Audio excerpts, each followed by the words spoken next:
क्या सच में बहू नमक जैसी होती है? सास का अनमोल विचार। दोस्तों, कहते हैं कि रिश्तों की असली खूबसूरती उनकी गहराई में छुपी होती है। एक घर में सास और बहू बहुत प्रेम से रहते थे। सब कुछ ठीक ठाक था, लेकिन एक दिन ऐसा हुआ जिसने बहू के दिल को गहराई तक छू लिया। हुआ यूं कि सास किसी मेहमान से बातचीत कर रही थी। बहू पास से गुजरी और उसने सास की बातें सुन ली। सास कह रही थी, बेटी शक्कर जैसी होती है और बहू नमक जैसी। बस इतना सुनते ही बहू का मन उदास हो गया। उसे लगा कि सास ने बेटी को मीठा और बहू को नमक कहकर कम आंका है। उस दिन से वो चुपचाप रहने लगी। मुस्कान खो सी गई। सास ने जल्द ही महसूस कर लिया कि उसकी बहू कुछ सोच में डूबी रहती है।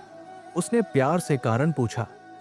बहू ने हिम्मत जुटाई और कह दिया, मां जी, आपने मेहमान से कहा था कि बेटी शक्कर जैसी होती है और बहू नमक जैसी। तब से मेरा दिल भारी है। सास ने मुस्कुराकर बहू का चेहरा अपने हाथों में थाम लिया और बोली, बेटी, तुमने मेरी बात को अधूरा समझ लिया।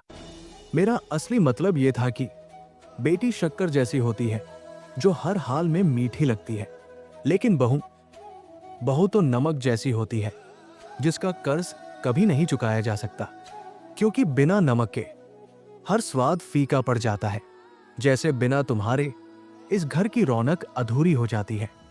बहू की आंखों से आंसू बह निकले, लेकिन इस बार उदासी के नहीं, खुशी और अपनत्व के आंसू थे।